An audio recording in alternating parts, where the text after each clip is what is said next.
Can you all hear me well? Yes. Yes. Because the hum of our air conditioning unit just came on. All right, Reverend Evans. So good evening, everyone. Good evening. Many of us know the incidents that have transpired in the last few days surrounding Justin Blake in Wisconsin, a young man who was shot 9 times, and an all too familiar story and scenario when it comes to policing, and especially the policing of Black and brown bodies in the United States of America. For those who may or may not know, Jacob Blake actually has family ties to Ann Arbor. When I arrived at Bethel AME Church, there is a wall of photos of the previous pastors, one of which was a pastor by the name of Robert Blake. Learned a little bit later that he and his family, who had roots here in Ann Arbor, he served as the pastor of Bethel. His son stayed in Ann Arbor and started working for the Transit Authority, Richard Blake. Richard Blake is the person after whom the Blake Transit Center is named. Robert Blake was the great-great-grandfather of Jacob Blake.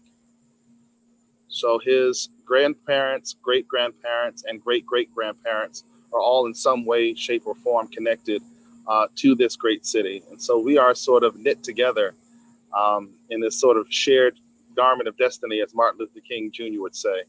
And so as we sort of gather ourselves and center ourselves, I think it said there are 6 or 7 degrees of separation between us and everyone else in the world. But it's even closer now. Anyone who has been to the Blake Transit Center, we are somehow connected to a legacy from which this man comes. And so I want us to consider that and to be prayerful and mindful about that, even as we discuss our agenda tonight, and even as we weigh issues when it comes to how we do the job that we've been called to do. I realize that we all come from different faith traditions, which I respect and I value, but I'm going to ask if we would give ourselves just a moment of centering, after which I will share just a moment of centering meditative practice. There is a term, not a term rather, but I think we all come from traditions in which we name and claim God in different ways. But for whatever that is for you, I come from a Christian perspective, but I also respect the perspectives that other traditions bring in, as well as those who don't necessarily come to the table bearing any faith tradition. So if we could just take a moment just to center ourselves, and then I'll share with you a reading, if we may.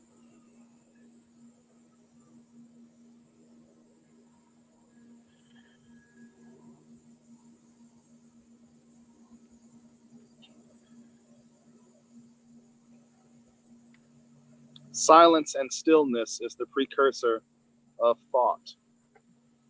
And as we weigh the heavy thoughts and things that we encounter and we experience and we discuss, I encourage you to be still and know that God is God. To be still and know that God is. To be still and know God. To be still and know. To be still. To be. Be my brother. Be my sister. And simply be.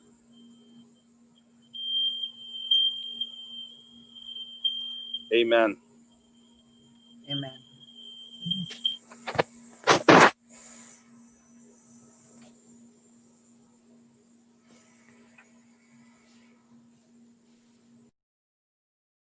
Thank you so much.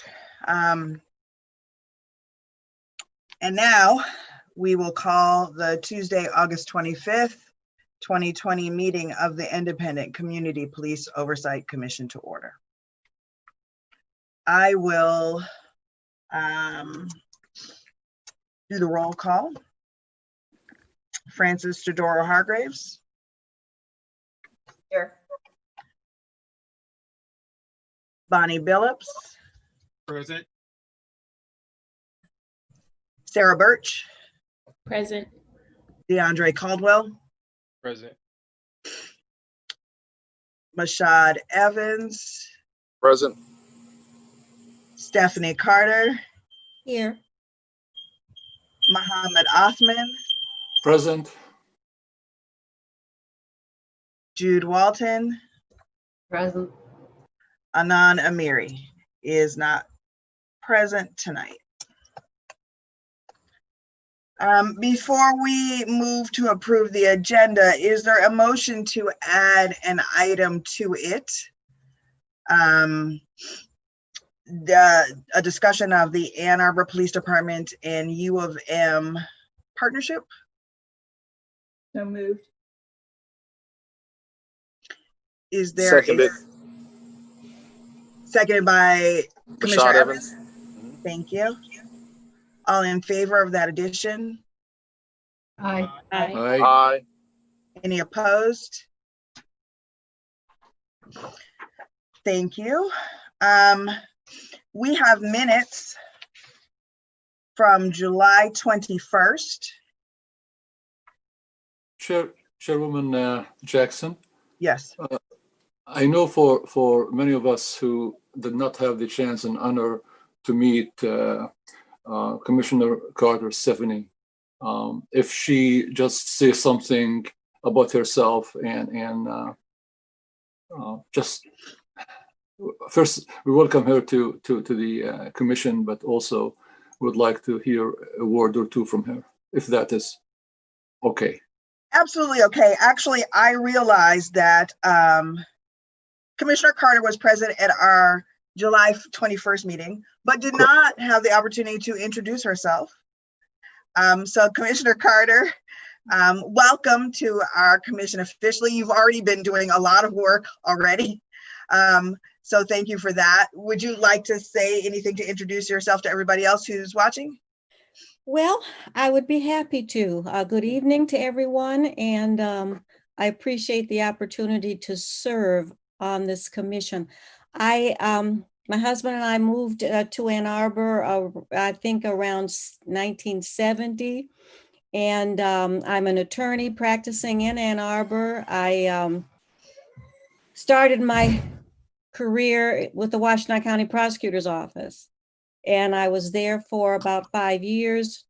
And then I went to work for the Ann Arbor City Attorney's Office, where I defended some police officers in various charges. After that, I went to work for I retired from the city. I went to work with a private firm in Ann Arbor, and I have sued police. So I think I've been on both sides. I've represented them, and I have brought suit against them. And now I am I'm partly retired. I still have some clients. I'm working with a couple of clients who are presently incarcerated. So I have a very serious interest in helping incarcerated people. As a Black woman, I think every male in my family, including my son, my husband, my brother, my father, have had run-ins with the police. So, and our son with the Ann Arbor police. So I think I have a lot of interest in this, and I'm heartsick today to hear this latest shooting. It's almost really too much to bear. And but you know, God's in charge, and that's where my faith is. So again, I am happy to be here, and hopefully I can add something. Thank you.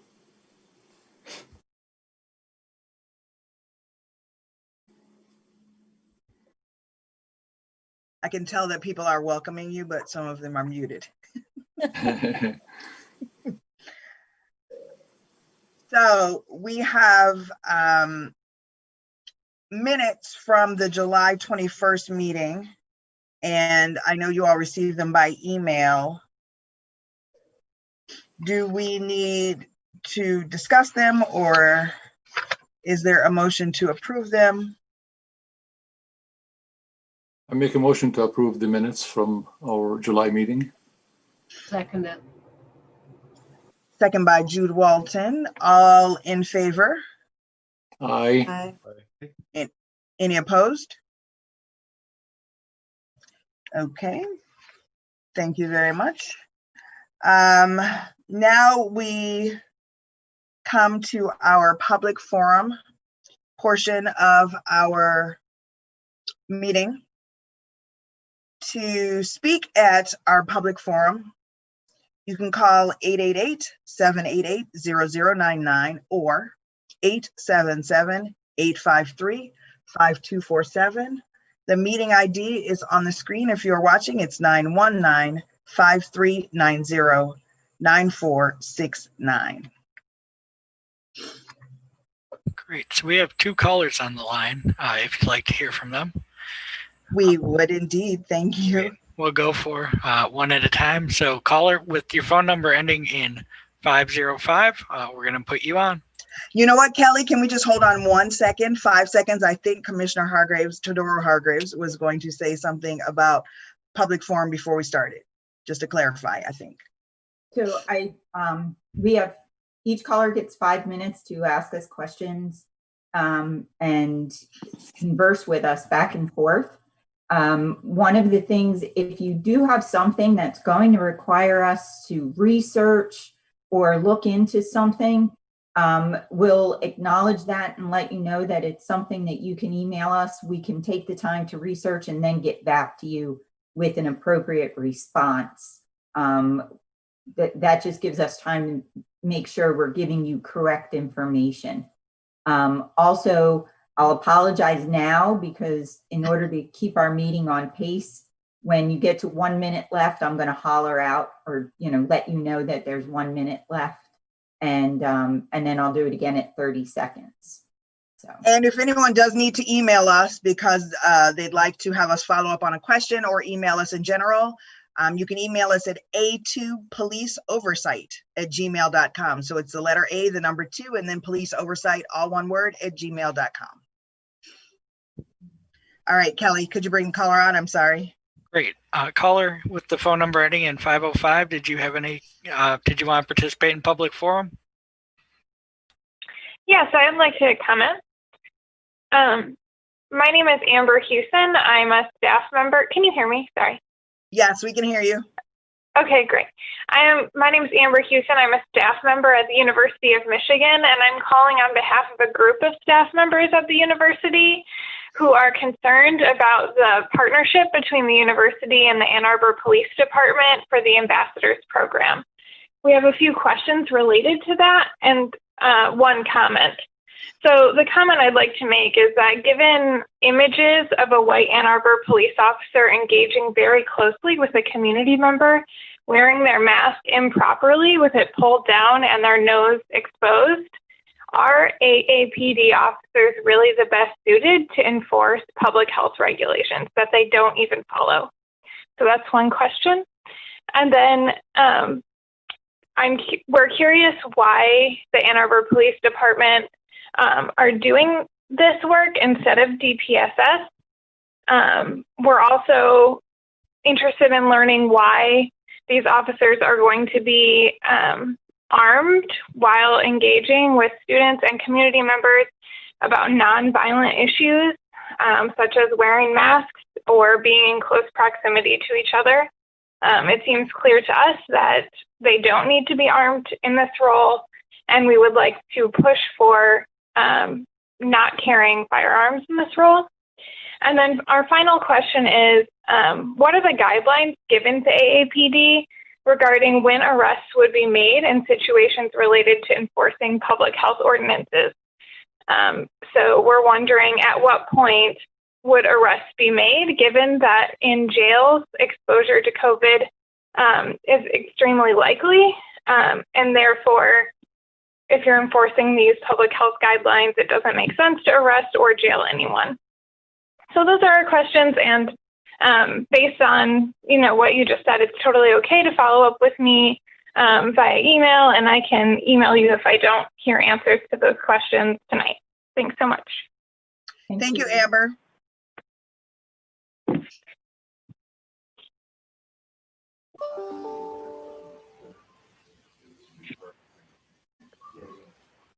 Kelly, do we have another caller? We do. Just 1 second here. Hello, caller with the phone number ending in 038. Again, that's caller with the phone number ending in 038. Would you like to participate in the public forum?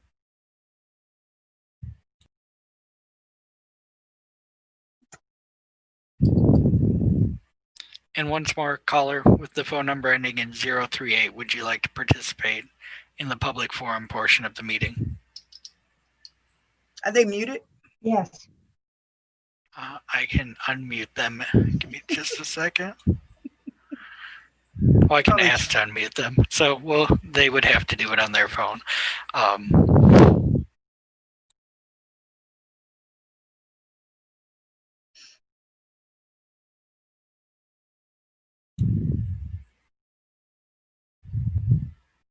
Hello?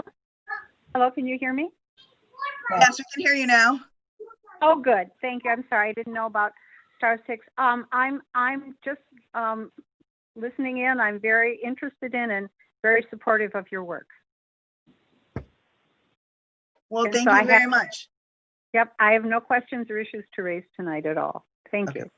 Thank you for listening in. Great. That is both the callers that were on the line. Okay. All right, so let us tackle some old business first. We wanted to revisit the issue of trespass, and it is an issue that is that we've been the Human Rights Commission has been examining for some time. Our Oversight Commission has been examining some time, and subgroups from both groups have been working together on this issue. Frances Todoro Hargraves is going to lead that discussion. Okay, so I have some feedback that I received directly. I know Commissioner Walton has met with 2 groups where she received some feedback. And Josie Parker, the director of the Ann Arbor Library, is here with us to share with us how the library handles trespass. They are one of the groups that's a user of trespass, and they work closely with AAPD on it. So I think Commissioner Walton, do you want to just give us a quick couple minutes or so?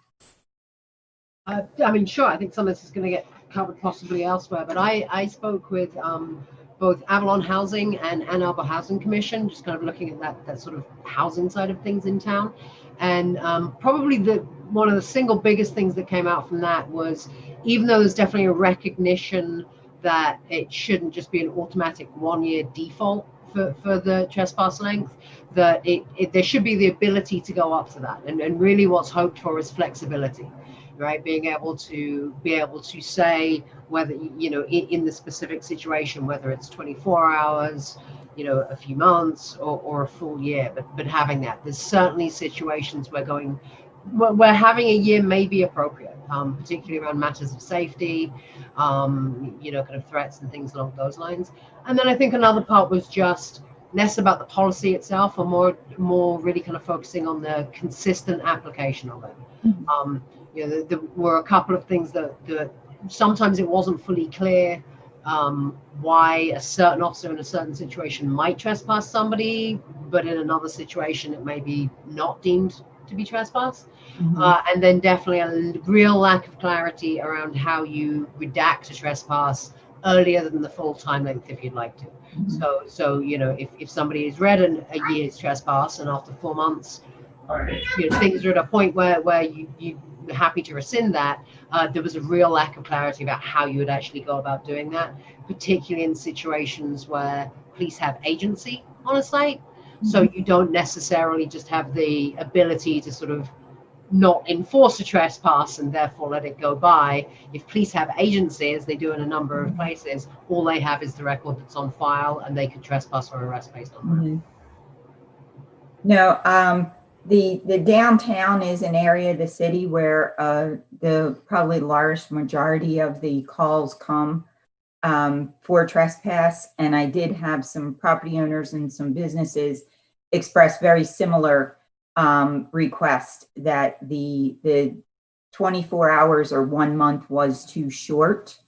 And where they were asking that the 12-month remain in place or at least be an option.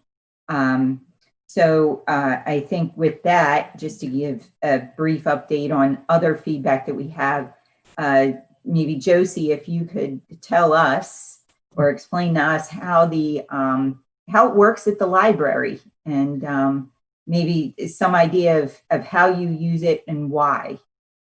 Thank you. Thank you all very much for what you do and for inviting me and having me join you this evening. I take it as a privilege to be able to do this. Thank you for coming. Oh, it's something I feel that's important to discuss. And when I saw the trespass ordinance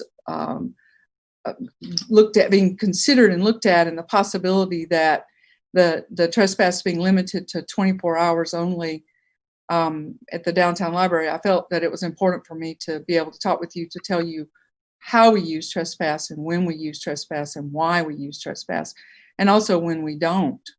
And I think I'll start by letting you know that the district library's board is elected officials, and they adopt a behavior policy for the library. And within it are the guidelines for how we manage the safe and secure behavior within the library itself. We do not have armed security staff in the library. We have safety team, but we do not touch or handle anyone unless it's actually a serious situation where we need to help someone else. We have a 24-hour, we call it leave for the day, part of our policy, and we use it quite a bit. And our staff determine that when someone needs to leave for the day. And often it is disorderly conduct, substance issues. People are intoxicated and not able to stay awake, or they're confrontational. They bring a fight in with them with someone else. They're not really able to settle it. We'll ask them to leave for the day and take it and go away and come back tomorrow and let's try again. We also have within our policies leave for the week. When we have someone we've asked to leave for the day multiple days and there's repetition in the behavior, we'll say, let's try leaving for a week and don't come back to the library, any library system locations for a week, and then see what happens. Sometimes we'll even ask a person to leave for the month.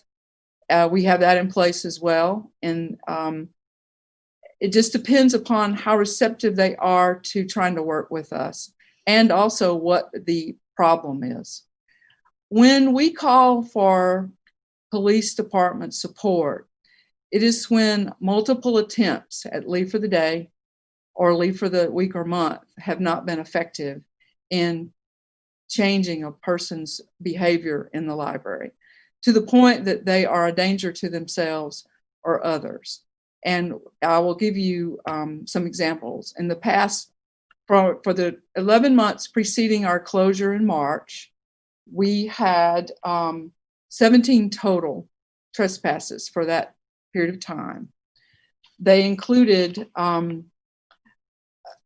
intoxicated and assaulting others, threatening emails from the library to others, disorderly conduct, threatening staff, assaulting staff, to masturbating inside the library in the youth department, and firing a weapon, a pellet gun in the library. Those are situations when our staff are not equipped to handle that type of behavior effectively and well. And we do ask the APD to come, and they do. Over the years, they've helped us understand what tactics and what skills we can develop within our staff to determine when a person is actually threatening to and dangerous to the others or not. To a certain extent, we we train, we act on that. And then so that when we do call the Ann Arbor Police Department, we need them. And they know when we call, we need them. Whether it results in a trespass or not depends entirely upon the activity, whatever it is the person is engaging in, and then their reaction to an intervention by the police department. So I will say this too. We have worked closely with community mental health for years, and with what used to be Port and is still the street team, to not call APD for persons whose problems are clearly related to substance abuse or mental illness or both, where we see them repeatedly, we know them, they are our patrons, yet they have serious needs. And so being taken to jail is not an answer, it's not a solution, and we know that. So in many cases, sometimes even when the situation is not good, Port is our call and community mental health is our call, and then they will send someone to interface and identify this person as a client, and then talk with them and remove them to services and try to get them into a situation that is going to help them deal with whatever's happening with them at this particular point in time. It's generally, when we need a trespass, it's a violent situation or a person who is completely uncooperative in leaving the library when asked. So I'll stop talking, and if you want to ask me questions, I'm happy to listen. Yeah, I think if just one thing that I would like probably after this meeting or in the future to follow up with you on is the community mental health portion, because I know that is something that's not necessarily available to others in the downtown. And I know that from experience, that I called them and they told me to call 911. Okay. So what happens in that situation, when the others are told to call 911, that brings the officer in immediately. So I think that if it's something that is, it's just something that we need to, I think, talk more about at the level of the Police Oversight Commission. But it's good to know that you have that option and how successful it is for you. It sounds like it's very beneficial. We've worked closely for almost 2 decades, and the library closes for a day a year for community training, sort of staff training. And community mental health and the APD have been present at many of our trainings for the whole staff over the years. So it's been a long-term developed partnership that we rely on. And so I can't answer to the not available to others, because it is clearly available to us. Right. And we appreciate it very much. It would be interesting to see if we could expand that option to others, because it does seem extremely successful for you, and you have a long precedent to show for that, which is something that the community can learn from. And I think too that I would say to you that what the trespasses and the leave for the day, and they do not include the calls to HVA for help and support of people who are unwell or unconscious or for whatever reason or sick. We also make those calls, and we get immediate, clear, quick response for those as well. Most of the calls are made from the downtown library and the Westgate branch. And the reason is because those 2 locations are the most utilized in our system. And Westgate now has almost as much door count as downtown library. So it's a very busy location. Let me ask you this: when PD and CMH do sit in on your trainings, is trespass something that's spoken, is talked about and trained on, or is it more the social assistance? It's been both. it depends on what we ask them for. We've had trespass discussed. It's actually, we leaned more on social assistance in the last few years because most of the calls are about social assistance, not criminal behavior, or not behavior that we can't cope with ourselves. So it's been mostly social and how to, I mean, we did a all staff Narcan training. So the way I handled that was I told the staff, I'm going to compel you to know how to use this. I'm not going to compel you to do it. Because in all our buildings, there will be multiple people who've trained who are willing to do it. So I'm not worried about a situation where we don't have someone available, because it's a very personal thing to decide to do that. And not everyone's physically able to get down on the floor in the way you need to do that. So we all trained, we all know how to do it, because we have the incidents of overdoses throughout our system and have for a long time. So that's the type of thing we do. For the most part, we focus on the social, the physical health to the extent that it's appropriate for us, and the mental health in terms of getting support. Okay. Does anybody else have questions for Josie? I have a question. Okay. My question is, how important is the fact your security personnel? How much are they able to mitigate your need for police? Are they able to mitigate what? I'm sorry. The need to call police. Yes, I mean, that's the other thing is the out for the day calls. The out for the day events in the library, it's almost daily in the winter in the downtown library. So if we call the police every time we had to do that, we would have police at the library every day. So our safety staff, and for us, they're safety staff. Our safety staff are very important in understanding and what they're seeing, and remember, it's not a big town, so many of the people are known to us. They're our patrons. They come into the library because it's warm and it's safe, and they can be here all day long, and no one's going to tell them that they can't be here all day long because it's the public library. And we have relationships with many people who are not housed in a regular way. I'll put it that way, and certainly are outside of a lot of safety nets. And so they notice when someone's having trouble with their sugar, for instance.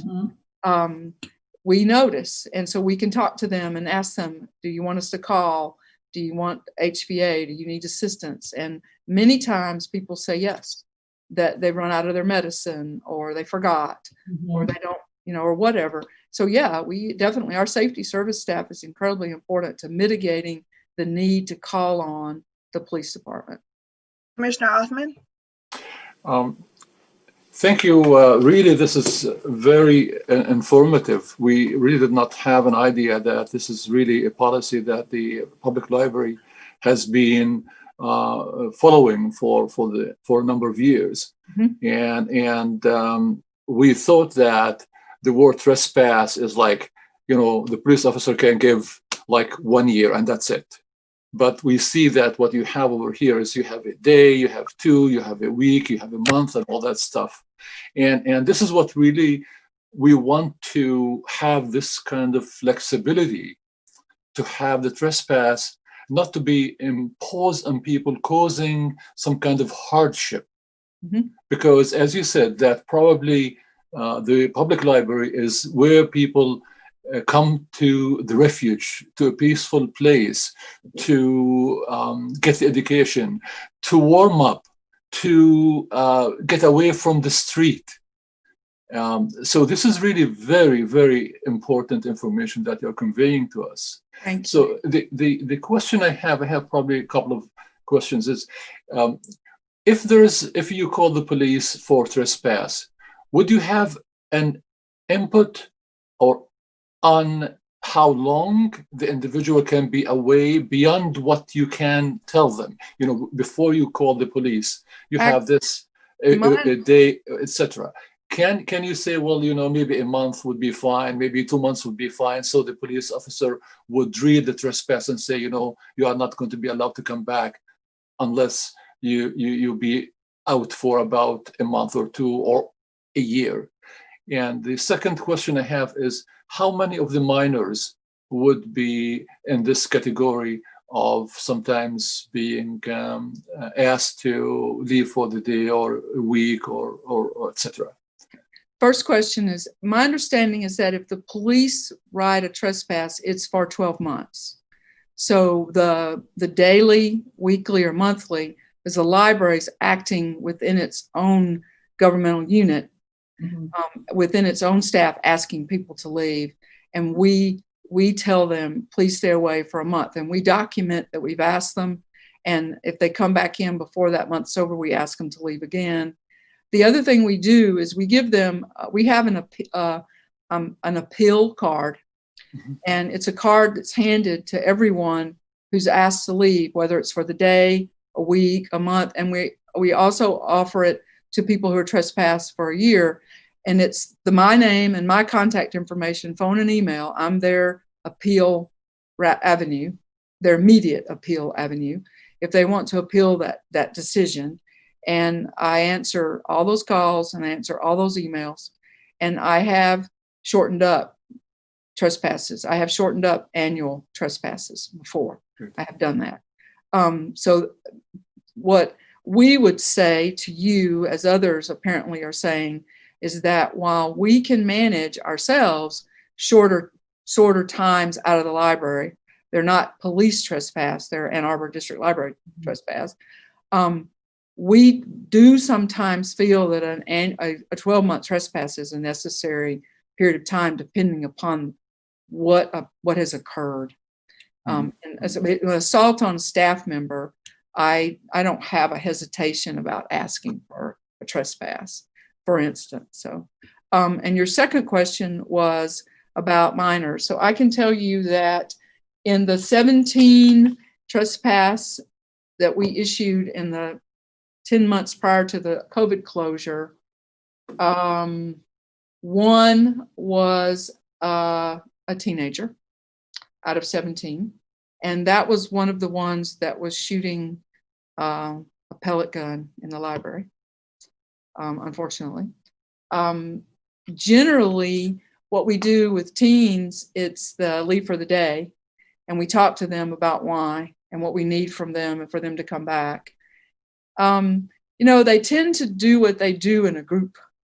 So we can talk to them in their group and try to help them understand it's the group thing that's causing the problem, not the individual.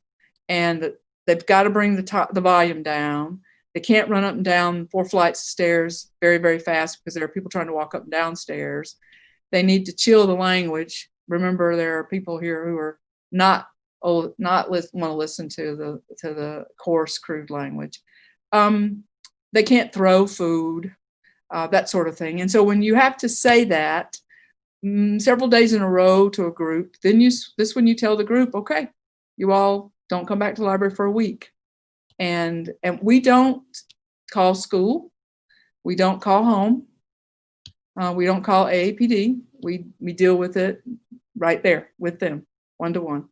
And, there are different people who work here who have a way with, we all have our own way of approaching, and some teenagers respond to some of us better than others. And we try to figure that out, although we need them to cooperate with all of us. The teenager issue is not anything that teenagers haven't been always. It's just at the public library, and we have to help them be a little bit more quieter and a little more calmer here than they might be someplace else, if that helps you. So the staff will tell you that the week-long part of the our policy was added about, 8 or 9 years ago, because I had a problem personally sending teenagers out for a month. So our option was a day to a month. And I had a problem with that because I felt like that's too long for what is occurring. and it's not helping their situation, because where are they going to go? So we shortened that down to a week. For the most part, it tends to be a very effective way of handling those situations. I think we commend you on this policy, and really is great help and example for other ventures and venues in town to follow, probably as close as what you are doing. Mm-hmm. This is really great. Thank you. Thank you. Thank you. So I think there are a few other organizations and businesses that we still need to confirm feedback from. So I would like to leave this open, this conversation still open until our next meeting, so that we can get the full, make sure we have everybody's feedback. There's still a few big players in the downtown that I would like to communicate with. Commissioner Todoro, is there anybody who's going to reach out to the Blake Transit? That's one of them. I'd like to speak with Blake Transit, with the Delanis Center, and with the Michigan Theater Foundation, and a few others. And we'd also like, there were a few restaurants during the COVID quarantine, there were a few restaurants that had issues. So I would like to reach out to them and get some ideas of what that was, just to get an idea of what are we seeing the calls being made for? What is the actual root of the call that brings PD into the situation? So, thank you. Thank you so much for coming, Ms. Parker. It was I am not on the trespass subcommittee, but I think about it, and I've learned so much today. Thank you. Thank you so much. Thank you all for having me. And I think we all did. Rest of the evening. Thank you. Thank you. Thank you. Thank you. Thank you. Josie. Thank you. So next on our agenda, we want to revisit the mayor's June proposal to us. I'm going to put it up on my screen, I think. Can you guys see that okay? Perfect. And so I have asked all of you to consider what you'd like to do with this resolution. If there are specific pieces of it that you'd like to address, and actually, I don't want to, I guess we don't have to discuss here what you don't want to do with it, but I'd like to know what pieces of it you would like to use, if any, going forward. And Jude and Sarah are going to take these and kind of organize them into some broad themes and then come back to us with some options for action steps. So maybe I can just go down the roll. Go ahead. I'm sorry. Just quick, Chris. I wonder if there's a way you can expand it so it's. Is it too little? It's kind of little, yeah. Yes, I can. Thank you. Wait. Is that better? That's much better. Thank you. Can you guys see the bottom all the way from Resolve to Ackerman? Okay, because I could go bigger. It's good. Is that good? Okay. I could read it. Thank you. I know. Sorry, I didn't even think about it. I have like the most giant screen right there, so everything is huge to me. Which is glasses. So I think some of these things in here are things that ICPOC does already. There were some things that were sort of outside our bailiwick, and I know you all had some thoughts about that. So I'm just going to kind of go down the list, and I'll just call out your name, and you could give thoughts on what things you might want to take on from this, things that we don't already do. So I'll start with Commissioner Billups. Do you have any thoughts on the resolution? Anything you want to take up from it? You can give me just 2 more minutes and come back to me. I would appreciate Absolutely. It. I can move on. Commissioner Birch. You guys can tell I'm going alphabetically. Thanks, Lisa. Carter, you're up next.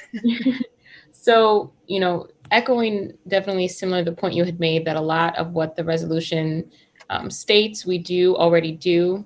The couple of points that I was interested in hopefully addressing was definitely the sort of overall report that they were hoping we could put together. I was going to bring to the group thoughts on creating a subcommittee, or if there were a few people on the commission that wanted to volunteer to sort of spearhead this report and potentially put it together within 12 months instead of 18. Just wondering folks' thought on that piece, because yes, other than also just sort of language around looking at AAPD budget, which I know is something Jude had mentioned she might take on, since she kind of already handles that for our budget. But yeah, it's interesting. We don't currently look at the police department budget. Right. That was the language. Mm-hmm. That's something outside of what we do. And it's interesting that it was brought up here that the mayor and council members, Grant and Ackerman, were potentially asking us to review the police department budget. Now, to what end, I'm not sure. Right. So influence on that budget, do we give feedback on that budget? That is not something we currently do. And so if you all have some interest in doing that, if you see some utility in doing that, I mean, it's a significant piece, right? Especially as people talk about moving funds around. Yes. Yeah. The budget item and then the report itself felt like two really big projects. Okay. And then stood out to me. So now I know you're note taking, but I'm note taking because you're talking. But so thinking about the budget, but also now we should be doing an annual report. And so we're going to do an annual report. Would a report be different from, would this be an additional report, or would we do this in an annual report? In the annual. Yeah. Okay. As long as there's something. Got it. That seems like maybe that's what that was getting at. So. Perfect. Perfect. Sorry. I think this was make a task force and have them report back and give us their task force recommendations in 18 months. I think that's what that was. Okay. All right. So Commissioner Carter. It just seems to me in looking at this that it's an awful lot to do, but it could be divided up into sections so that maybe the budget could be looked at with one group, and then looking at the policies and practices.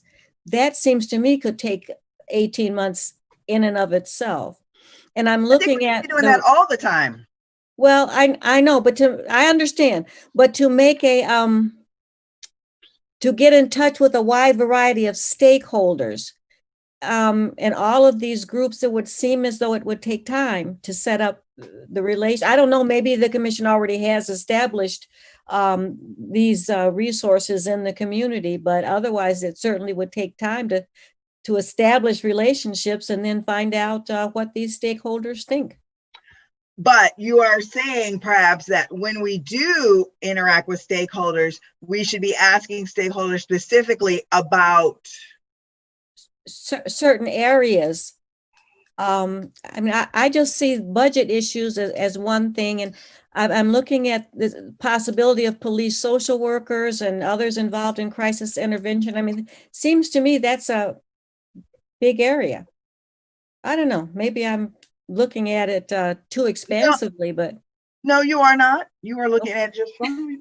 Okay, can I just jump alphabetically, being a W? I've been last all my life, but I actually mostly just wanted to respond to what Commissioner Carter was saying.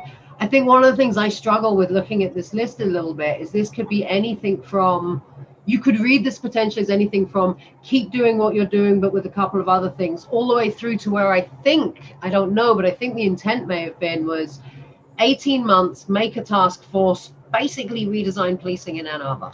I mean, at its broadest sense, right? Because if you look at all these different things, it's moving for, and so I'm not 100% clear necessarily on what the scope of the request was. And one of my slight concerns about task force is that you know, with the background of this commission and its founding, the fact that there was a task force that worked very hard, but then when their ordinance was put forward, it was changed in some fairly significant ways coming forward. I don't know what community appetite there is to replay that process again. I think that there would be real concerns about that in terms of getting engagement possibly. Keep going. Did you also want to talk, is there anything else you want to add that you did want to see from this, since you're going out of order? Because why should you be last all the time? Probably, but I'm going to pause for a second just because I thought that what I was commenting just really fit very much dovetailed onto what Commissioner Carter was saying. You're correct. Okay, so Commissioner Caldwell, any pieces from this that you want to, that you think as a group we can divide and conquer? I'm not saying what are you going to be responsible for, but what things of this do you want to take from it? I like a lot of it. I think it's really broad and it covers a lot. I do think I understand where Commissioner Carter's coming from, where maybe we want to kind of focus in on a few specific things, maybe even the things that we could accomplish sooner or push for sooner. Because it does look like, even like when you talk about like budget, some of the social service things that we may want to bring in may fall under budget, so you might want to focus on that first, and a lot of the systems and practices also in training.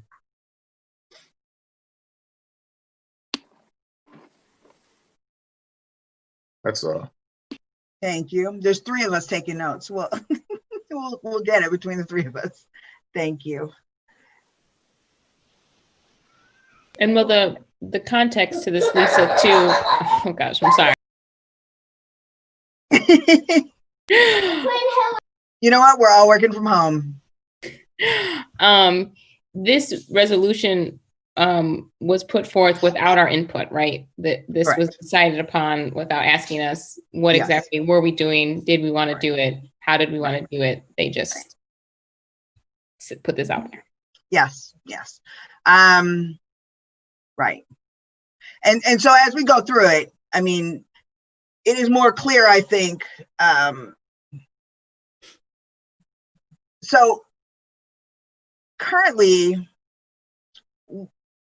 we review AAPD operations, policies, and practices, including those that involve the use of force. Almost all of you have been involved in reviewing those policies, right? We also, based on the ordinance, already have the ability to make some policy suggestions and input and present those to council and say, hey, we really think this policy needs to be changed.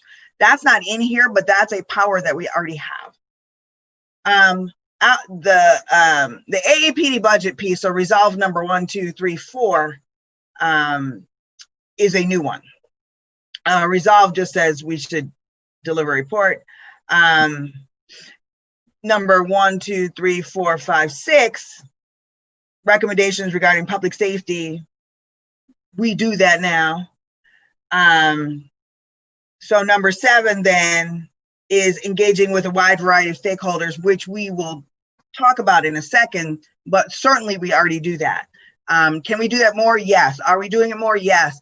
As we get support staff back, we will be able to really ramp that up. Right now, I know each of you have been engaged in that to some degree. Francis and I do that a lot. I feel like I have tons of meetings with different stakeholders in the community, including educators and housing and mental health professionals and legal professionals, and law enforcement agencies other than in Arbor even, and then of course with oversight professionals from all over the country. So we're doing our due diligence there. We're going to do it in a more broad and more systematic way going forward. And then a budget recommendation sufficient to support our efforts. One way to interpret that, is that an offer to give us more funding? I can't tell. And then last is just reporting out, right? So I think probably the meat of what is in here that might be different has to do with looking at the AAPD budget. But we are all going to dive more deeply into the stakeholder piece of it. just to add more context to what Sarah said.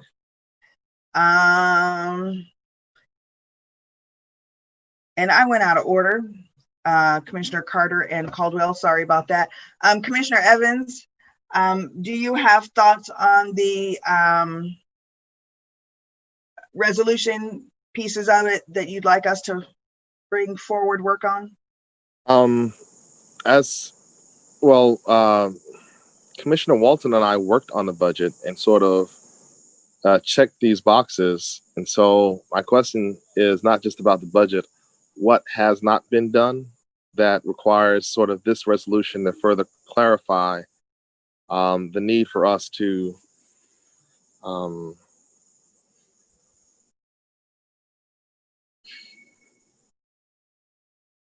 hello?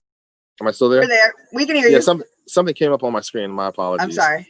So that's the only thing. I'm just really kind of,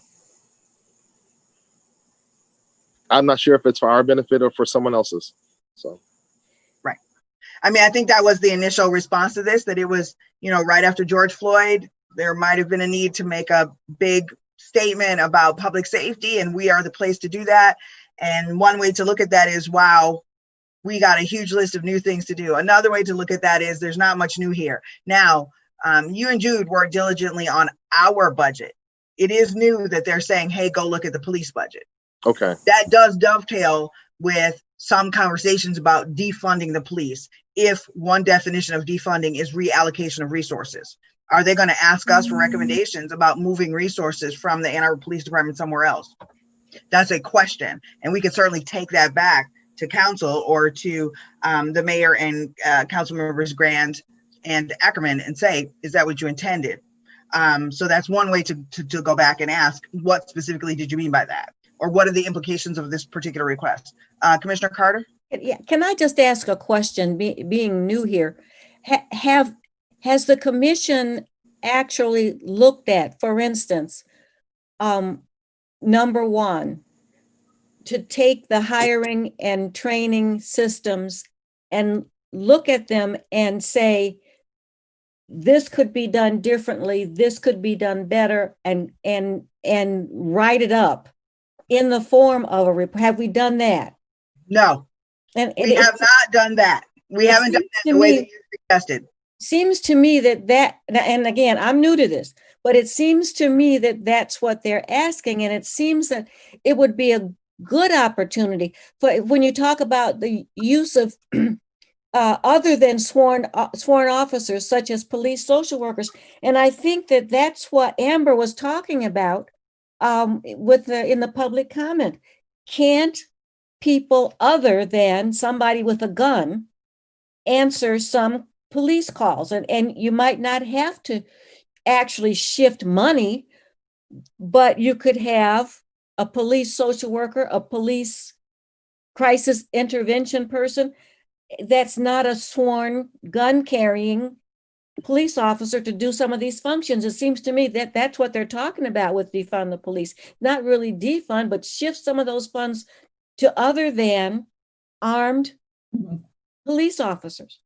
I think that these are conversations that will come out of meetings with stakeholders, because some of these programs have been talked about or even existed in the past. So it would be taking a look at how we bring them back. There's at least one program that existed with a third-party mental health. It was CMH had it for a little while, and then one of Dawn Farm had it for a little while. That was one program. And then there was another program that the police department itself had, where it worked with volunteers who were unarmed. And they worked with us during the art fair one year. So it's going to be taking a look at me sitting down with our stakeholders and taking a look at these programs in retrospect and saying, how can they be applied now, if possible? But you are correct, Commissioner Carter, that part of what this might be is getting at that exact, those very things that you mentioned. Council Member Lund. Thank you. And I just, to follow on to what you, Stephanie, were just saying about, and the speaker during public commentary, just to use the ambassador program as an example, and how those police resources are allocated. I think in general, to bring in the stakeholders and people who utilize these services. In the case of ambassadors, I'm pretty familiar with it because this is a program that's been in place for, oh God, a decade plus easily. And it's typically a program that's rolled out, just to talk about this one particular program, to illustrate how the stakeholders interact with the program. And I see Chief Cox here and he can chime in. It's been a program that's been used typically during orientation when the students come to basically go out, educate the students who are now living off campus about being good neighbors, basically. And it's coordinated with the U of M Department of Public Safety. Oftentimes on calls, it's not sworn officers who assist, but community service officers. They're not sworn officers. And these are calls for civil kinds of, they're usually not even elevated to civil infractions, but it's, for loud parties and,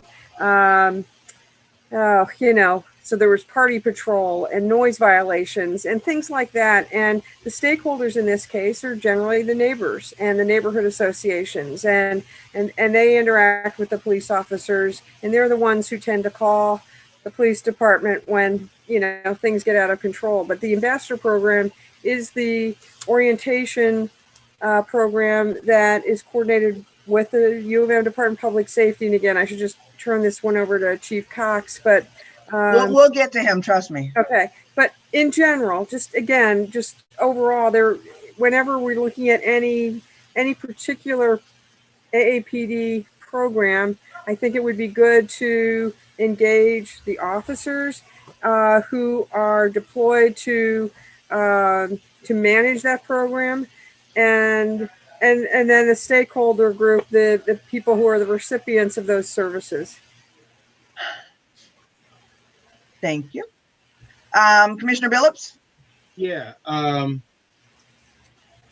resolutions, to me, especially the things about the budget of specifically oversight of or looking at the Ann Arbor Police Department's budget, is something that's not mentioned anywhere in the original, I think, ordinance or anywhere as I was looking through trying to find it. And I think it's in some ways, it's an important piece that we don't want to lose, that and the training piece.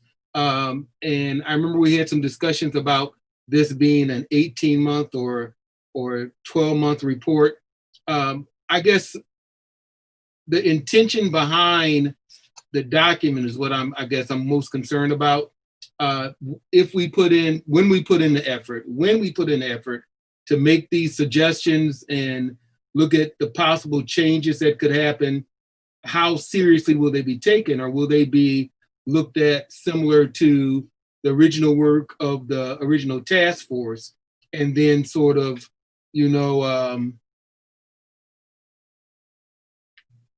discarded. Yeah, discarded, exactly right. So, that's part of my concern. But I think that with the help of the chief and with the help of us looking at other police departments and best practices, we could make some suggestions that would help with training and changing of things, and the looking of the budget which might be very useful. Got it. So I'm okay. Thank you. Commissioner Othman. Thank you. I really interested in the recruitment part and the hiring, and I would like to see a diverse police officers being recruited to represent the spectrum of the community, and also some people who might be living also in the community to know exactly what problems we have. I know many of the officers we have probably might be coming from different places. They come from probably different set of problems, social and otherwise. And not every solution would fit all. So if we have individuals who can be recruited from the community over here and the community that's being also underrepresented, that would reflect on the police and also would help in understanding the issues before we resort to using force, etc. So this is one of the things that I would like to see. The other thing I would like to see is, and the third resolution over here is to have like the police social workers. I would like also to emphasize on the mental health specialists as well as crisis intervention professionals. Those ones have to be incorporated. And when 911 call comes, we will see who did dispatch. You know, we don't have to probably send a police officer with a gun also to handle some issue related to overdose or related to some mental issue or social issue, etc. And that would diffuse the and reduce the use of force. And I would like also to see that you know, these issues were not presented to us in the past, as the only person we had probably a say on was when Chief Cox was recruited, and we had to interview the candidates. But we don't know who was the police department's hiring, and the hiring from where, and etc. We don't know. We're brought in at the end. So we would like to have an input, especially it's not the individual. I know they will probably recruit the best, but we would like to have representation of underrepresented part of our community to be there, because these are going to be the advocates for some of the issues that we are facing. Got it. Commissioner Walton?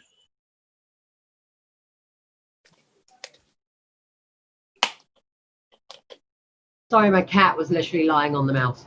Right, isn't it? I don't know how much else I have to add on things. One thing that does come to mind, if this, I share, I've already said it, I share Commissioner Billup's concerns about putting in the amount of work to do this right and well, and then where that leads, and if that just sort of evaporates at the end of it. At the same time, I also do see it, though, as being written broad enough where it is a great opportunity or invitation to really look at a broad kind of, the broad services of police and how that public safety and police functions work. You know, when you ask us to look at hiring, policies and operation, bringing in alternatives to police, and then the budget, that really sounds like an invitation to design something to me. My one thing with that is I don't know if if that is the case, if this is an opportunity where we might need to think about bringing in a consultant or other outside expertise. Just simply because some of this I think we could do, and I'm not talking about engaging stakeholders and things. We can more than adequately do that with this group. I'm really talking about that expertise, knowledge, and experience. And with the NACOL conference going on right now, it's a good time to be kind of maybe looking out for different resources or people that possibly could assist in that, if that's the scope of what we do. Got it. I think, well, I should, Commissioner Todoro Hargraves. See, Jude, you're not last.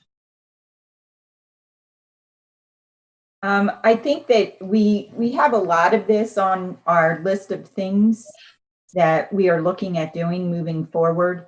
I think a lot of it was on there even before this resolution was brought to us. We can do more to formalize that and set up specific action steps with the individual commissioners who chose which things they wanted to work on and be the lead on. We could set up timelines so that the report data for the report can be collected in stages, and we can gather that information. But I do think that it is going to be a lot of work. There's many things on here that are going to take us time. It's not going to happen overnight, but I think that we can do much of it that we're already doing with who we have. And there's going to be a lot of people in the community that we'll need to gather together. A lot of stakeholders are out there that we can be working with. Thank you. So is it fair to say that among the commissioners, there is an overarching concern about doing a significant amount of work and then having that work kind of be disregarded? Is that an accurate description of what I have heard in addition to the specific things you'd like to work on? Yes. Okay. I don't know. And again, I'm the newbie, but it just seems to me this is an invitation to take power that maybe we didn't have before. They're asking us to do some things. They're asking us to do some things. They're giving us a budget if we need it. Maybe. And I don't know. I think mayor and council will be hard pressed to say, yeah, we asked you to do this, and yeah, you've done a good job, and you've given us these recommendations, and now we're just going to put them in a drawer. I mean, I don't know, but I see some opportunity here. I think it's fair to go back to council and say, look, we watched you do that before. We watched you do exactly what you described. Okay. We're not interested in doing that. Okay. Because we're boy, are we getting highly skilled at civilian oversight. And so can you perhaps talk to us about, here are these specific things we think we'd like to engage in, and what's the degree to which you actually want this feedback from us? Or in what ways might this feedback be impactful for you? I think we could ask that question of council, and they could consider it and get back to us, and then we could consider our next steps. Commissioner Tadoro Hargraves. I know, I think that Ali has his hand up, but I would be interested in knowing. How can you see this? I something popped up on my screen and I can see it now. Oh, I can see it now. But I'd be interested in hearing his point of view about the budget, because is there a way, as we're going through and speaking with stakeholders, how we could go about getting money if something comes up and we can use it? Councilmember Ramlawi? Thanks, and I'm sure my colleague will have something to say on this as well. As I see her hand now. In budget matters than even I. But you know, as elected officials, we've been called on a lot lately for calls for reform and as radical as defunding police. And it does make up a big part of our budget. Over $30 million a year is going towards police, and a lot of that is legacy costs, health benefits, and other things. So it's not actual men and women we see in uniform today, but the ones who served before them. I think we're at a moment in history right now where the current practice of policing will be fundamentally and seismically shifted going forward. And I think Ann Arbor is a community where that can happen. It won't happen as quick in some other communities, but here I think, have the political will and the financial wherewithal and the enlightenment to go forward with it. I think what we have here is a lot of it is what's already work that's being done, and some of it is frankly, maybe in my opinion, busy work, and then some of it is an opportunity to work on long-term changes in policing. It is a reality that we cannot afford to police the way we're doing it today. We just don't have the money to do it. And we have to find better and more creative ways to bring these services to the folks that need them the most. And we have, you know, a bunch of independent disciplines here, interdependent disciplines here being called out in these resolve clauses. And I think one that's really important is the bottom one on page 1, which would be the eighth one, asking the city administrator to provide council with a budget recommendation for internal and external staffing sufficient to support the efforts in this resolution. And I believe we need to look at this and break it up but keep it coherent at the same time and tackle it so it can be digested in bite-sized pieces. But I also have a bigger vision here. And I think the long-term vision is reducing the officers who are carrying weapons to go in to take care of things that we see that we don't see the need or the desire for that. But to strip all the police of the tools that they use, I don't think is going to be something that's going to happen anytime soon. But the reality is we have an economic crisis right now as well as a social crisis. And it's an opportunity right now for those two things to come together and reform the way we do policing for the long term. And so I think it's important to look at this and use it, and just know that this right here is, this document belongs to the body of City Council, not just the sponsors. So when you do want to address any issues here, that it's not just the sponsors that should be called on, it should be the body itself. But I do think understanding what needs you're going to have and call on the resources for that to be provided is important. So understanding what those needs are and getting a framework put together in a roadmap so we can ultimately get to where we need to go with the future of policing. Thank you. That is useful. I was taking notes. Councilmember Lum. Thanks. Just to follow on, I think in general, because this resolution is a lengthy list of projects and other requests for you to, there's a lot here for you to take on, as everyone has said and acknowledged and accepts. And I think just in general, I think it would be helpful to look at this entire resolution, develop a work plan. As Francis said, come up with action steps. I think you need to just peel out.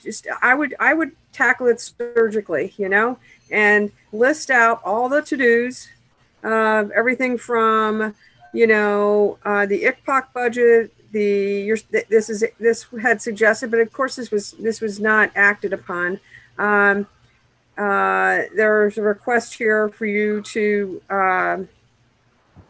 delve into the AAPD budget and budget priorities, look at recruitment and hiring, and on and on. And I've heard everything from we may need a consultant to, this again, it's a lot to tackle here. So I would just recommend in general, for whatever it's worth, coming up with a work plan, prioritize everything in here, because some of these might be very low priority, some might be very high priority. And I think there are areas where ICPOC really could provide some assistance, like in terms of recruitment and hiring. And, you are connected to various communities where, you could bring in Chief Cox or whatever and introduce them to, get to meet and know one another and, help maybe enlarge the recruitment pool and potential so that underrepresented groups in the community, potentially are recruited by the police department. And there are pockets, I'm sure, where the police department just doesn't have a network. That would be something ICPOC folks could really assist with, and maybe a subcommittee of ICPOC could assist with. And then for this work plan to list the deliverables, of course, you know, and to come up with a funding plan. You need a funding framework, and you know, it doesn't mean you're going to get the funding. The funding exists, but at least then, you know, if the funding isn't available, you know, don't waste your time. Seriously. And ICPOC has a budget, and you know, maybe it would if council is serious about this, yeah, maybe you do need a consultant if to do X, Y, and Z is going to cost some, you know, significant amount of money and time, then that's in your funding plan. Again, it may or may not be supported, but in general, I think that it would be critical, and you know, the chief is here with us,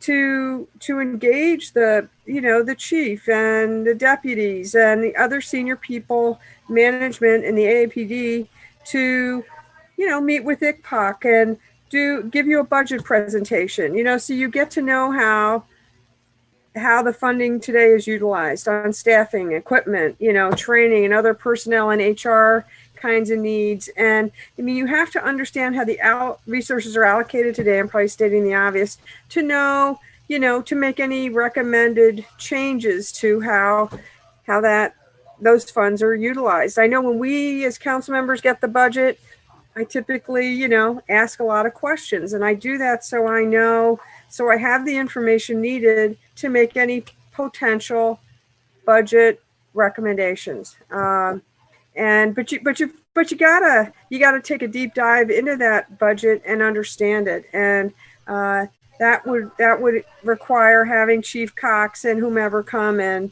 you know, provide you with that information and educate you about that. So the other thing that has not come up in a long time, the city paid, you know, $250,000 for this, is that Hillard Hines report, which had lots of recommendations. And I don't know if there's anywhere in the Hillard Hines report where there are recommendations made to the city about the Ann Arbor Police Department that would dovetail with the things in this resolution. You know, that, you know, but it's worth, you know, that was a costly consultant study, and that was done. And there are lots of recommendations in that study. And I think, you know, it would help the council, because council doesn't talk about that either anymore. And we talked about it a lot just before ICPOC was formed. And of course, creating an independent police oversight commission was the like number one recommendation. Also community policing, that was like the big number two. But I don't know, you know, what's happened with all those recommendations. And I honestly doubt that influenced the way this resolution was written. That's just something that has kind of been shelved in a way, I think. I mean, Chief Cox, you should correct me at will. But, you know, we just haven't talked about it. And that was a big deal. I mean, that was a big study that was done of the police department and by a consultant. And that could inform, I doubt it informed this resolution, but it could inform ICPOC. Okay, so thank you for that. We have some really good notes. Thank you guys, especially from the thinking about budget and council perspective. So my thoughts regarding this and Hillard Hines, I have read several reports that they've done for different police agencies around the country. Good. And the recommendations are pretty generic and they don't differ much. Really? Yeah, and you paid a lot of money for that. You did. And maybe you should have just read one from another city. But I'm, you know, I've only read it one time. I haven't read it multiple times, so I could dive into it again. But see, I think that so we can certainly look at that. We understand that we'd have to have an understanding of the budget and work with the chief and his DCs or whomever he appoints to work with us to understand their budget before we could even think about what could be done with it or making recommendations of it, so that it would go without saying, but I suppose I should say that to make sure everyone is clear that we would do that in concert with whomever the police department wants to teach us about that, so that we could understand that before we then thought about what to do with it. I think, so I'm just going to put out here a couple of other views. I think it is interesting that we need to consider whether, for example, adding social workers to the police department just makes a bigger police department. And I think that many people in the community who worry about the increased power of police departments are not thinking that we need to make them bigger, that we need to invest even more and more money in them. That's a thought. I think that looking at hiring and recruitment, and it very important, especially as regards what Commissioner Hoffman was saying, which is something with which most of us agree, if not all of us, that there needs to be more diversity in the Ann Arbor Police Department. That doesn't mean skin tone. It doesn't mean ethnicity. It means lots of kinds of diversity.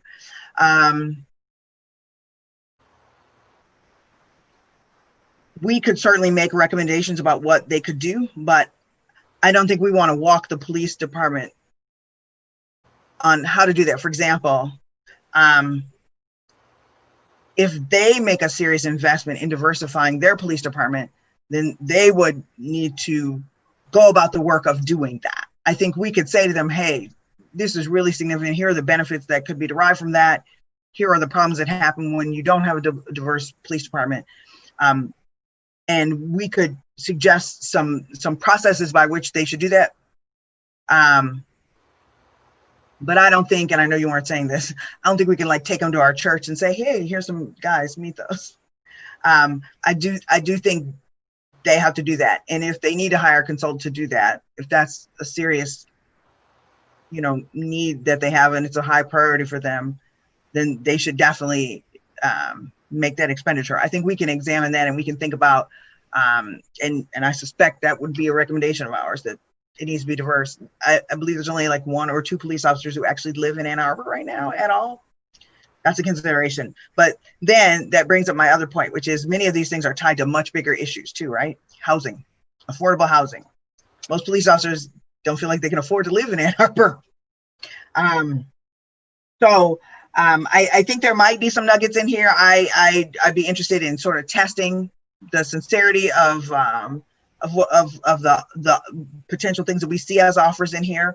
And I think we can do that. And today, what I had hoped to accomplish was for everybody to kind of dive in and talk about what they hope to see. We will then sort of kind of pull these together in some big picture things, come back, make sure the group is agrees with what it is that we'd like to do. And then we need to check in with all of council and say, hey, council, are you guys up for this? Are you ready to fund this? Are you ready to, how should we, what reassurance do you have that should we do all of this work? Because there is in this city a little bit of, I'm not sure, there's an awful lot of free labor happens through the commissions of this city. And sometimes there's a little bit of a disregard for that and lack of understanding. Is that, I mean, we have these great jobs that we have, but none of us get paid. And so for us to do them, what it means is you have a group of people who are committed to it because they're committed to the cause.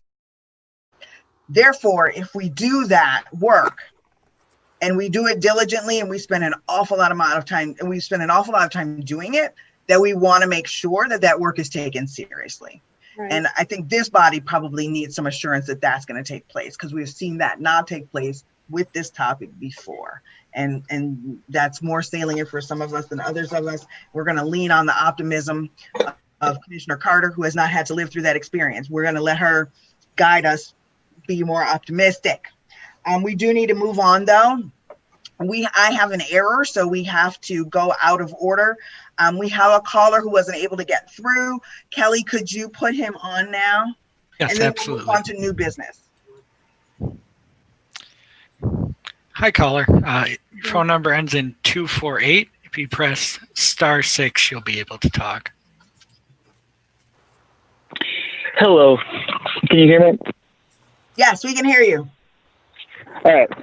So I had a couple of questions, but I wanted to go over what I've been like listening to with like the resolution and everything. And what I've thought was interesting is what the mayor and like some people have kind of been talking about is it seems like some people have an understanding of the commission as a rebranding of, as like helping to rebrand the police office or the police department, which, I mean, it seems to me that the main objective is holding abusive police officers with misconduct complaints accountable. So, and a huge part of that is allowing the commission to have access to the names of the officers on the misconduct complaints by civilians. So has that, does the commission have access to the names yet? This can be directed at Chief Cox or whoever. As of this time, we are not currently able to see names of police officers in complaints. Right now, they are Officer 1 and Officer 2 to us. Okay. Is that going to be like, has there been any updates since that, or is it the same as it was 2 months ago? So our understanding is that there has been a potential temporary agreement reached. We're not privy to what that is. And the Budget and Labor Committee will be apprised of what that is on the 31st of August, which is a Monday. On the Tuesday, the 1st, a subset of us will be let in on what the potential temporary, potential agreement to which they have come is, and we'll find out if we will in fact get to see police officers' names at that point. Okay. So we've I asked also had over and over, but we don't know if we have it yet. Okay. I had a question. I don't know if this can be answered, but this is for Chief Cox. I was wondering if Justin Cant, C-A-N-D-T, is still on the force. He, in 2018, he body slammed someone into the ground. You were kind of fuzzy there, I think. Oh, sorry. I was just wondering if Justin Cant, C-K-A-N-D-T,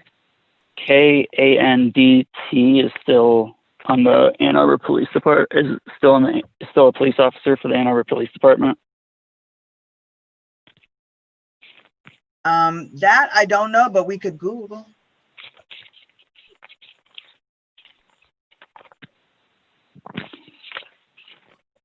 If you're saying what I think you're saying, the answer is yes. Okay. So is that an acceptable use of force by the Ann Arbor Police Department to body slam a civilian onto the ground? We have 1 minute left. I have, sir, I don't know what you're speaking of, so I can't really comment on that. So. Okay. Well, his name is Justin Cant, C-A-N-D-T. And then lastly, Chief Cox, would you consider allowing the commission and the public to have access to the calls of service data that the police department has, just so we could get a gauge of the total service calls compared to use of force, and how many of those calls are being responded to, how many of those calls are actually for violent or seriously violent situations? I think we could take some time and look that up, but that'll take some time to pull those numbers. Okay. And we're at time now, actually. All right, thank you. Thank you. Sorry about the timing of that. Okay. Next, okay, so now new business. One, I just wanted to put out that we are in dire need of a youth member. If you are a young person or know a young person in your community who might want to engage in this type of work with us, if you would ask them if they have questions about applying, they could email us at a2policeoversight@gmail.com. They could fill out an application online. It's on our website, which is in the city, which is really buried. But if you email us, I could direct you to that website where our application is. I do not think we have a very precise definition of what a young person is. Some commissions define that as anyone under 30, others define it as anyone under 25. We understand that the work that we do is kind of rigorous and can take some time to do. But probably would be appropriate for a young person to engage in. And also we are always looking, we are very interested in having the voices of young people contribute to the work that we do. We do outreach with young people, but it would be nice to have a person at the table all of the time. So if you are a person or if you know of a person, please consider joining our group. Also, the Council on American Islamic Relations has an upcoming series of seminars addressing the history of racism and resistance in America. And Commissioner Othman wanted everyone to be aware of it. I'm trying to bring it up so you guys can see it, but it is held every Thursday from September 17th to December. Okay, hold on, I can switch over now. Sorry, it took me a second.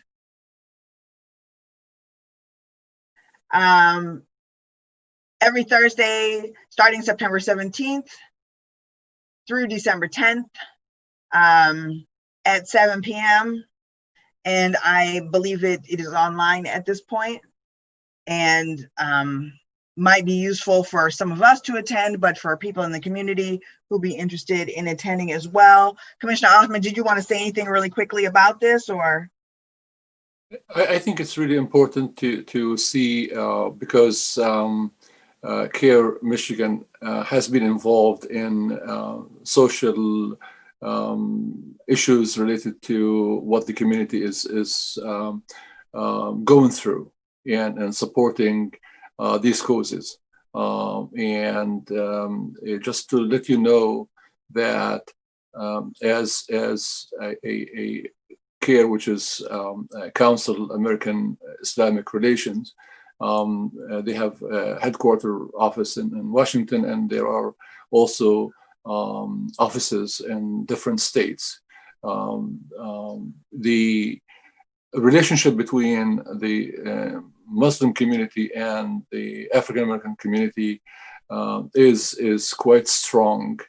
And if you look at the Muslims in the US, nearly 40% of the Muslims are African Americans or of African descent. So this brings in really issues that are related to the Muslim community at large. And as I said, they are human rights. They protect the rights of individuals who are being discriminated against for religious purposes.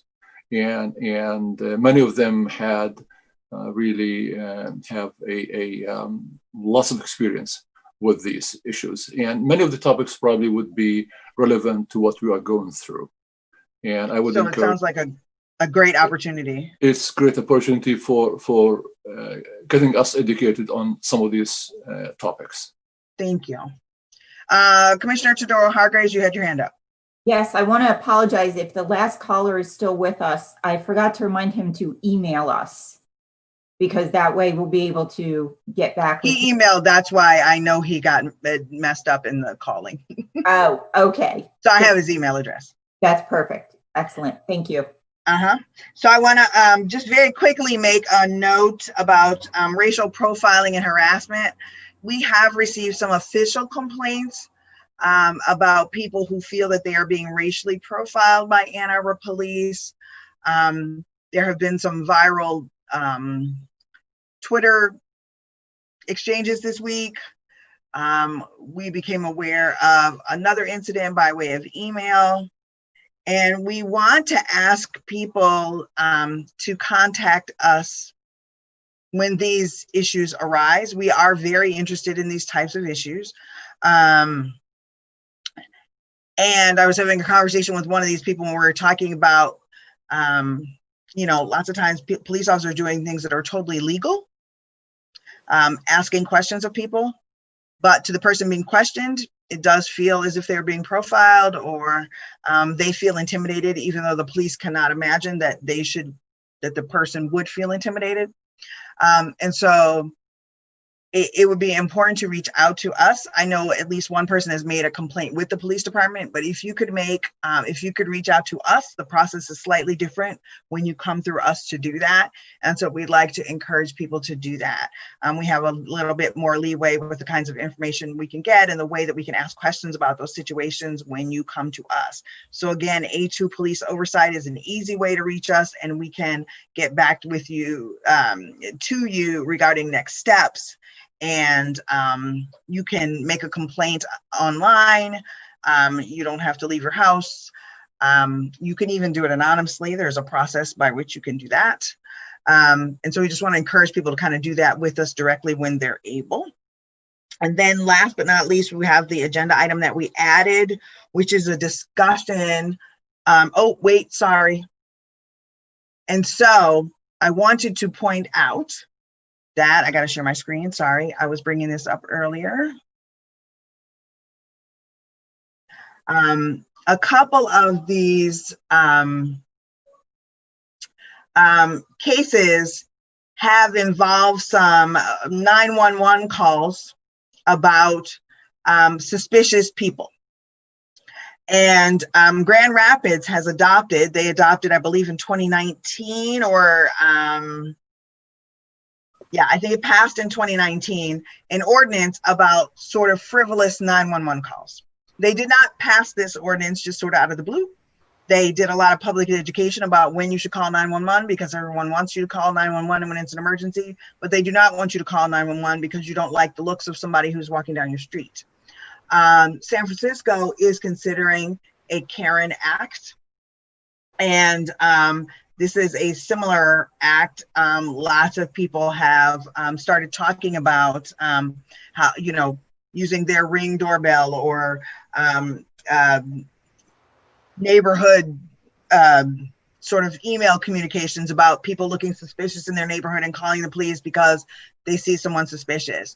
And so these sort of things dovetail with what we are thinking about.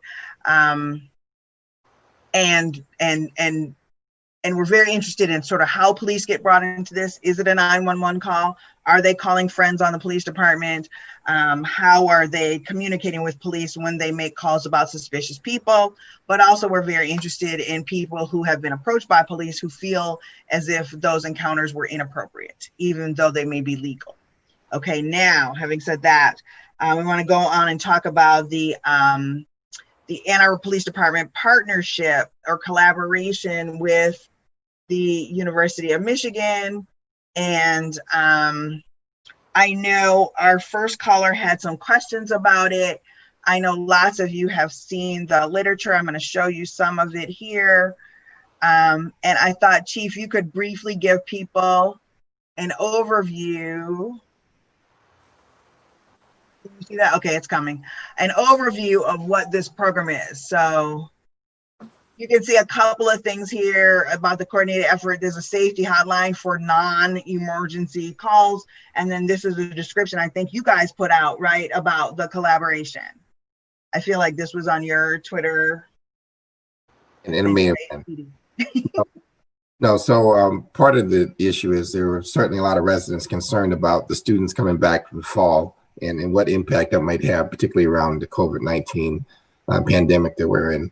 And so the university really stepped up in many ways as far as, I mean, outside of canceling class, reaching out to students and making sure that they were aware of certainly the consequences of student gathering, lack of social distance, and the normal behavior that they would typically do was just not going to be appropriate coming into the fall. So they did a lot, and after having several conversations, we asked that certainly they help us, deal with their students, and because this is a community problem, and the community needs to help address these issues and keeping everybody safe. So that's what the university did, and they brought back a program I think they might have had many years before. I think you have ambassadors, both volunteers from their students, faculty, and other staff, as well as the dean's office and multiple other people within the school, to go around and proactively try to remind people of what their code of conduct now talks about as far as the behavior they're supposed to exhibit, mask wearing, both on campus and off campus, and just the overall, social responsibility they all need to have in keeping everyone safe during this time. So the partnership really was about how do we go about, making sure people know about stuff beforehand, because if you go to a party after the fact and there's 500 people there, if somebody has something, it's already, after the fact, it's already, could have dire consequences. So it's really about a proactive way to get out and talk to people and remind people what their social responsibility are to each other, to stay healthy, and the ways to do it. And with the passage of certainly some recent city ordinance, the county's health department passes an emergency order as well in conjunction with the executive order.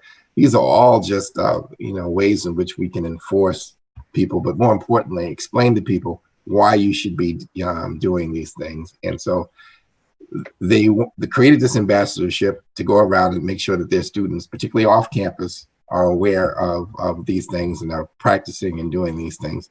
And we will partner with anybody and almost everybody when it comes to keeping the community safe. That is the heart and core of community policing. And so that is how we got involved with the partnership. And whether it's, we do not currently walk around with the group of ambassadors, because since the students have come back, I think there was a student concern about our presence or something, which is fine, that's fine. And so we don't do that, but we do respond to if there are 911 calls or we get calls both from the university about some of these violations that might take place, we will actually visit the place. So are you only doing this off campus? Yeah, so we do not go on Ann Arbor's campus. They have their own police authority, but this is all off campus, and the majority of their student household is off campus and it's in the city. So it just wasn't clear because of the collaboration. People weren't sure if you guys were also on campus. No, not Ann Arbor, not our police department part. It's not on campus. But they do have a very big footprint in the city. Then there's no doubt about that. So. And can you, I see Commissioner Chidora Hargraves has her hand up, and I want to ask a question, and then Francis, you jump in. I want to ask about ID and immigration status. A lot of people are very concerned about undocumented students. If they're going to be asked for ID, what are the consequences of you guys requesting ID? If you expect an arrest to be made. So can you talk a little bit about those two things, and then Francis, just jump in. Well, the executive order, doesn't come with rights of arrest. Neither does the city ordinance. It's a civil fine, so they don't come with a right of arrest, so that you don't have to worry about that. As far as asking people for ID, if we were to go to a party or a very large gathering, we would probably want to identify the person who owns it, and so we would ask for identification, particularly if we're called there for whatever reason. Could be fight, I don't know what it is. It could be a host of reasons why we're called there. So asking for a person's ID, might be appropriate depending on the circumstances, but we're not checking immigration status. We're not asking for ID for immigration purposes. We're not passing that information on. That is not a part of the question. It's really, remember, this is really about students in certain areas. If we're asking for ID, it's really your university ID. So we could report back to the school, you have a student that's not in compliance with your code of ethics, which you've certainly boosted up in light of all the COVID-19 concerns. So part of what you're doing is the mask ordinance, correct? We are enforcing, or at least trying to educate folks first on the mask ordinance, the executive order ordinance. Okay, so the gathering in large groups in less than 25, or so should we then expect that your officers will be wearing their masks when engaging in this behavior? Yeah, you should expect that. You should expect it from everybody who lives in the city. There are certain circumstances I would imagine, and we actually do have within the executive order itself. There's actually exceptions for police actually wearing masks when we're actually doing our job. Not that that's an excuse, but the fact is wearing the mask really is about, protecting other people and protecting yourself. So if we're not doing it, we're not protecting ourselves. And the officers have been certainly informed that they should wear their masks, but there are times where that might not occur. And hopefully no one snaps a picture at that point. The weather is warm, someone can scratch their nose. There's a whole host of reasons why someone at any moment in time might not do something and someone takes a photo. But either way, we should wear the mask. They're expected to, and we will certainly make sure that they do. I think the chief answered one of my questions, because I did believe that last night in a council meeting, they discussed that this was not an arrest type of situation. This is just a fine. The other thing I think that Amber asked about was, why is it police? Police have been doing this since quarantine. It's been a responsibility of police. So over the course of this summer, speaking as somebody who spends time downtown and heading up the street closures that we're having, we have had police walking around doing some community policing at the street closures on the weekends and educating the public that is there who is not wearing masks. So this addition, I think, it is just that, in addition to what they've already been doing with the actual Ann Arbor community over the course of this summer. A question I have, Chief, is this, and I think I read this somewhere, but I want to be clear, is this going to be part of the party patrol? Well, so we there's no more party patrol. We do have a safety patrol now, because the expectations are there should not be parties. There should not be large groups. So we wanted to match up the expectation we have for the public. So we do safety patrols now to make sure people are doing what they're supposed to do, and then, educate them. And if that doesn't work, we write them the civil fine. I mean, that's what we're authorized to do. But, you mentioned a point about us doing this. A year ago, if someone were to say, we go around telling someone to wear a mask or stay 6 feet apart, is that a police job and function? The answer would be no. Right. Is that a police job and function now? I don't know. But, part of policing's biggest strengths is also our biggest weakness. We are the catch-all of everything that the society needs people to do. Either they don't fund the people that should do it, the people that should do these don't want to do it. The fact of the matter is that we work 24/7 and we are here to help, whatever that means. And whether people understand it or not, we go to places because people ask us to, because no one else will. Right? And that gets to the heart of police. And because we go to things that nobody else will, we also get criticized for being at places that traditionally police don't do. So, people talk about the funding and things of that nature. I'm all for funding the places that should go to things that proactively will stop these things from happening. Mental health, fund mental health in such a way that people take their meds and all the things so that they don't have these, outbreaks or, these issues before it ever happens. Because if you're just trying to move it, instead of us going, somebody else going, you haven't solved the problem. You just shifted who shows up. It should be, if you're going to look at these things, I say look at it thoughtfully. I've been doing this a very long time, and I think I know a fair amount about some of these things. Very rarely in this time we're in where anyone asks, certainly my opinion or anyone else, about what we do or how we should do it. Changing culture is a very difficult thing, but you really need to understand the mechanisms inside there before you change things, because there's consequences. And the fact that we're here to help people that aren't getting help, you remove us or have us not go to someplace, you want to make sure that they're getting help from somebody. Mhm. That's all. I can go on and on, but that's not my form. This is yours. So No, thank you for the opportunity. Thank you, Chief, because I can say that, as like I said, as downtown, as we were going through this over the summer, the question was, how are we going to have people make sure people cover masks? And the response was, oh, the police will do it. So that's kind of where we are and how we got to today. I'm not sure if we answered all of Amber's questions or not. I got one more, just a concern that we should go on record with. Amber mentioned earlier the concern that Department of Public Safety has often been found to over police Black fraternity events as compared to white ones.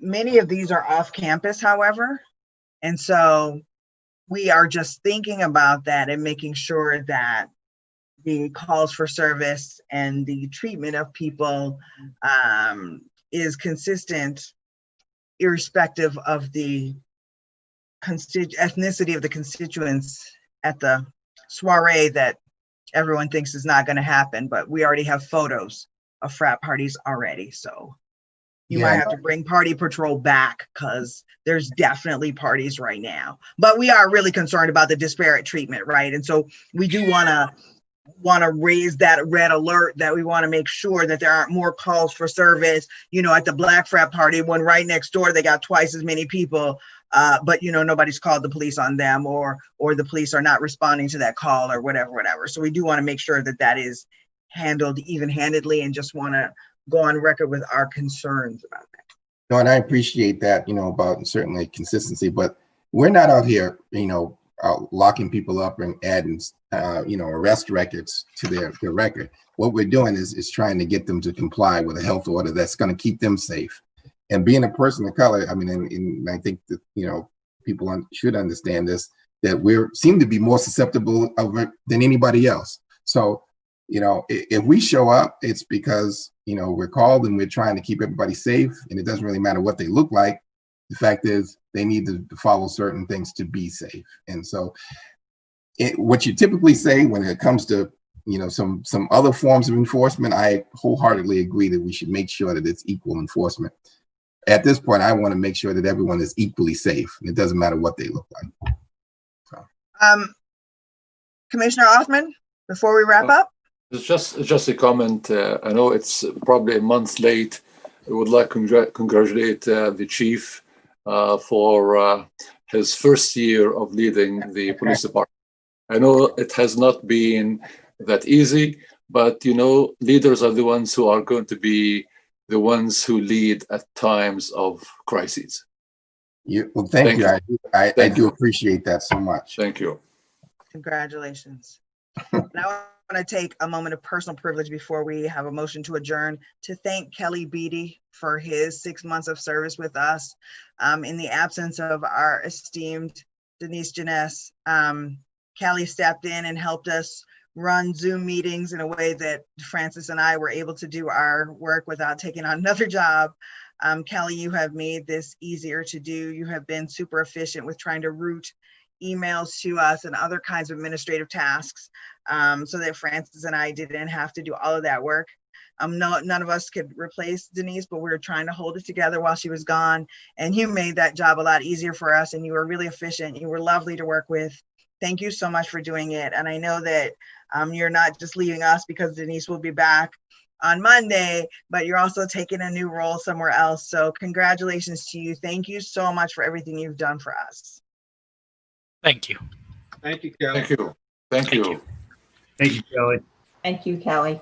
Got about a 90-minute meeting with Denise on Monday to catch her up on everything too. So don't worry, she's not just coming back to figure things out on her own. No doubt she is watching us right now, keeping tabs and taking notes on us. I know how she is. So thank you for everything that you've done. Is there a motion to adjourn?